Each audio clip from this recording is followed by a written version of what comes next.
Hello everyone, welcome back to the channel. I'm Tom Worth Jr.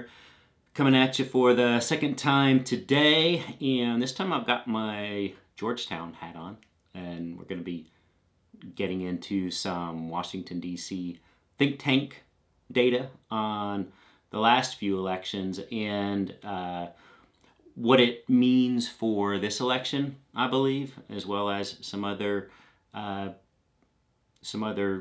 pretty substantial gaps between Harris and Trump right now. And what I wanted to talk about was there's something called the Pew Research Center, and it's in Washington D.C. They do surveys of people after they vote, among other things. They do all kinds of surveys, but they ask questions of people after they voted. They get data on them after they vote. And so this is where we get things like education status of voters or gender or whatever. These are reliable numbers, and Pew Research is bipartisan. It was, I looked them up. I wanted to make sure. It didn't seem partisan to me in the stats I've seen, but they're 45% Republican, 45% Democrat, 10% Independent, generally. The organization is. So what they have done, and they've looked at elections for a long time. Also quick disclaimer, as you may know from watching another video of mine where I had this same Georgetown get up on, that there's a little story behind that, but no, I did not go to Georgetown. Long time admirer of them. I did contemplate it, decades ago for their foreign policy school, but I did not actually go to Georgetown. I went to UT Austin. Got a big game tomorrow against the Georgia Bulldogs. Won't get into that because nobody cares. Just didn't want anyone thinking I was misrepresenting anything, unlike some people do. But the numbers I wanted to get into, so we know about the education gap between Republican voters and Democrat voters, really between Trump voters and Hillary Clinton and then Joe Biden. And we saw that gap for college-educated voters grow from 2016 to 2020 elections. And that's not surprising to me, and I get my numbers from Pew. We'll go over those in a minute. Because as I'm on here talking about things, and I'm reading the comments, I'm reading them from both sides. I always have, I always will. And I see patterns in the types of comments that are made and how the comments are written. And yes, it's a dig at Trumpers, but it's not. I'm not making it up. They're out there for all to see. You all can read. There's hundreds of comments or thousands on some of these videos. See for yourself. I'm not making this up. But what I wanted to look at was, okay, people didn't really know necessarily what they were getting into with Trump, voting for Trump, as I did in 2016. But by 2020, they should have known better. And in 2024, certainly, we would know even better. But the flip side of that is, if you are not a person who seeks out education, whether that's at college or just on your own, maybe you're going the other way. Maybe Trump support for non-college educated voters is getting stronger, while Trump support for college-educated voters is getting weaker. And that's my assumption, but I didn't want to just come on here and generalize. I looked up some numbers, and sure enough, that is borne out. I guess we can just get right into it. These are numbers from Pew Research Institute. They looked at 2016, 2018, and 2020. I'm only concerned with the presidential elections. So with college graduate or above, we had an 11-point difference for Hillary Clinton over Donald Trump in 2016, 52 to 41. 11-point difference. We won't get into all the 52-41. I don't care about that. I'm looking at the difference. So for college graduate or post-college graduate, we had an 11-point difference. And even more educated, just the post-college graduates, people who went on to advanced degrees, that is a 37-point advantage for Hillary Clinton over Trump. But I'm just talking about college in general. So 11-point for Hillary over Trump. And that grew to a 14-point gap for Biden over Trump. So as the 4 years went on, people who are educating themselves more, more likely to educate themselves more, those came out even more strongly for Biden. And you would expect that trend to continue for Harris. Conversely, people with high school or less were 7-point advantage for Trump in 2016. So high school or less, you may be more subject to just listening to what your boy tells you rather than checking the facts for yourself. And what happened, these numbers bear that out, by the way, I'll get to that. But what happens is you can watch me come on here and say things. And if you are intellectually curious, you can go look it up for yourself. You may be angry at me for saying these things. Sometimes I'll get angry at things I read in the comments, or maybe, a little upset, like, oh, wow, really? And then I'll go look them up, and obviously it's not true. And that's what you should do with things I say on here. You should look up things I say. If it makes you upset or it angers you, well, go see if I'm just making it up. You'll find that I'm not. But this is how Trump can get away with continuing to lie to people. And only certain people are continuing to believe these lies. We had a 7-point advantage for Trump with high school education or less. With Hillary Clinton, that more than doubled to a 15-point gap with Trump over Joe Biden. So as we know, as Trump is fond of pointing out, he grew his turnout from 2016 to 2020. And that's a big part of the reason why that number is. But you know who grew their turnout more? The Democrats. Because even though Hillary Clinton lost in 2016, she actually won the popular vote by 2.8 million votes. And Biden won the popular vote by over 7 million votes. He more than doubled the margin from Hillary Clinton. So seeing 4 years of Trump in office more than doubled the gap from Hillary to Biden over Trump. If you do that again, obviously you'd be looking at a 14 million vote gap. It's not that simple. I'm not coming on here saying that it is. But Biden widely expanded the gap of Hillary over Trump. And that's encouraging. A big part of that is educated voters who did vote for Trump. College-educated voters came to their senses and looked into it and voted for Biden. But that was somewhat offset by the less educated voters just continuing to fall for whatever Trump said. And that's what we're seeing now, too. The other thing I wanted to talk about was just there is something called the enthusiasm gap, which Kamala Harris has a 10-point lead on. Her gender gap is growing with women. She's got the enthusiasm gap. She's losing some Latino support. Biden already lost some Latino support compared to what Hillary had. So there are some trends going the other way, but the more Trump gets out there, like his Univision interview the other day, where he was asked by a voter in the audience. This was on you can find this on YouTube just a few days ago. It's pretty stunning. This guy is in his 50s, and he was asking Trump, can you explain, in light of what happened with how you handled COVID and what happened on January 6th, can can you just, here's a forum for you to explain to me why you should have my vote.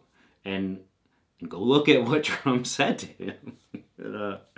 Long story short, it did not earn this guy's vote for Trump. Someone followed up with him after and said, so did you decide you're going to vote for Trump? And the guy, and it was in Spanish, and the guy in Spanish just said, no, I will not be voting for Trump. So, but he says this in front of this whole forum of voters. So he's not winning people over.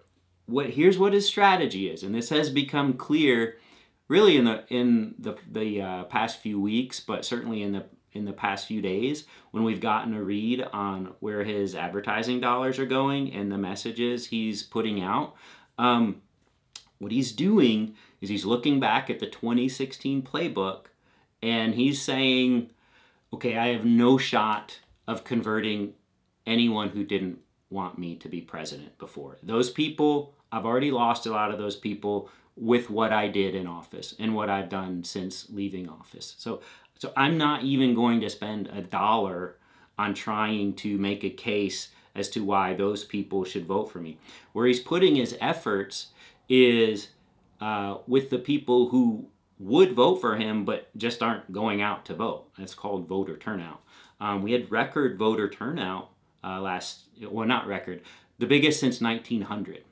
In 2020, we had 66% voter turnout, and that was the largest since 1900, where it was just over 66%. Oftentimes, it's not even close to that. So he's putting his eggs in that basket. I can't make a case, a rational case that anyone else would fall for. So what I've got to do is convince the people who have fallen for it and will always fall for it. I've got to get more of those people to the polls. They will vote for me if I can get them to the polls. The problem is there's a lot more people on the Democrat side who has the same kind of focus on turning them out. Only Trump himself has focused on turning them out in the form of the Dobbs decision, the appointment of the Supreme Court justices, that overturning of Roe v. Wade, the January 6th insurrection. People are way more motivated to vote against him than he thinks he can get these people who were too lazy to vote for him last time or in 2016. He thinks he's somehow going to get them out to vote for him now. I do believe he could have more votes than he had in 2020. Certainly in 2020, he had more votes than he had in 2016. But as I just said, Biden had far more votes than Hillary Clinton did in 2016 compared to how Trump increased his own votes. So a lot more people turning on Trump now than you did in 2020 because the insurrection hadn't happened yet. And I would ask you to do this. If you just do America this one small favor. I saw a Kamala Harris ad played on a YouTube channel today from some guy, some Kamala Harris aligned YouTuber. Like myself, I'm aligned with Kamala Harris. I'm not supported by them or anything. I'm just a guy talking to a camera. And when I started this channel 2 months ago, I had 13 subscribers. I got like 2,600 now. Tooting my own horn. I hope that endears me to you Trump voters. He's very good at that. But I started from nothing with this, and a bunch of Kamala Harris voters watch what I say, but so do a bunch of Trump voters. And I see it in the comments. There's a lot of you commenting now, and it can be disconcerting to the Kamala Harris voters who are out there. But you read a lot of those comments and you realize nothing to worry about. But I would ask you to do this. Watch it's about a minute, maybe 2 minutes long. It was an ad, and I haven't seen the ad run anywhere. It was, this guy's channel played it in its entirety, and it's just taking Trump. It's taking Trump's incitement of the riot on January 6th. It's showing all it is January 6th footage. It's showing Trump there in his black overcoat in chilly Washington, D.C. on January 6th. He's telling his people to that you have to resist, you have to fight. He's telling them these things, and it's his exact words. It's just his voice. It's video of him saying what he says to them. And then you see the crowds doing what he told them to do, going down the street, walking from where he was speaking to the Capitol building. And you hear the police talking to each other over their radios, over that this is a concern, this is a problem, this is like, hey, this is not a good thing that's happening right now. And you see, and you also hear Trump talking now about how that was a day of peace and love. Yet it's showing actual footage. It's not making any of this up. It's taking footage of people breaking the windows of the Capitol building, of people, of a makeshift noose, a gallows, for Mike Pence. And you're hearing the crowds saying, bring us Pence, and that quickly changes to hang Pence. And it shows the noose that they've got outside for that purpose. You've got people talking about trying to get the Congress people safely through the halls down to the basement before the attackers, who have already breached the building, and they're streaming in, and it's showing footage of people in tactical gear smashing in the windows. They have their weapons. They're helping people through the windows. This is a well-organized assault. And you have the police trying to keep control of things, saying they can't hold out anymore. They can't hold out anymore. Let's do this to keep the Congress people safe. We'll try to hold them off as long as you can. And then you hear a little more voiceover of Trump saying it was a day of love. And there was no violence. And there were no weapons. And then it gives you the statistics of Trump going from, he went immediately from telling them what to do back to the White House and sat there in front of the TV and watched it all unfold for 3 hours. And was fielding, or people were trying to reach him, his family members, his own cabinet, his own politicians were begging him. Sean Hannity even. Sean Hannity, this is how serious it was. Hannity was begging Donald Trump to call it off because he knows Trump started it. And Trump is the only one who could end it. And Trump wouldn't do it. Ivanka Trump was begging her father to call it off. He wouldn't call it off. He sat there and watched it. And then he was informed that Mike Pence was in danger, that they were calling to hang him, but it looked like they were getting him to safety. And Trump said, who cares? So watch that. And tell me you can vote for that guy again. This is something he has erased from your memories by saying it didn't happen. And you are not educating yourself. You're willingly turning a blind eye and ear to it. And I don't know why. It's not anything I could conceive of. But you are doing this. Over 40% of voting Americans will do this. He had 74 million people vote for him in 2020. Biden had 81 million. And Trump could approach 80 million this time. And Kamala Harris, maybe 90 million. But the only way you could possibly do that is, one, if you are in on the overthrowing of America, you would be one of these people who wishes you had gone to the Capitol, or maybe you did. A lot of those people have been imprisoned. The other thing they played on this clip is Trump saying now and over the past few years that he would pardon all of these people. And if they're in jail, they'll be released, I guess. I mean, that's, I guess, how a pardon works. If you haven't actually been thrown in jail yet, you will be, it is, being facetious here, you will be released from prison if he takes office. There are over 1,500 people, I think it said. And he said they're heroes. So maybe there are millions of you out there who actually wish you were there now that you've seen it all and you know the whole story. Your only regret is that you weren't there. That's possible, but I do think the vast majority of you have just completely forgotten or never saw it in the first place because you were watching Fox News. And all you have to do is watch this little 1 or 2 minute summary of what actually went down as it went down, in Trump's own words, then and now, and what he's saying now, today. He was on Fox News this morning with a little sit down with the five. It's not an interview. He's just sitting in the middle of them like he does. And they were just in such a hurry to get rid of him. They don't like when he's on there because they know he's just damaging himself. And they're sick of his BS. So they're trying to rush him out of there towards the end, and he won't go.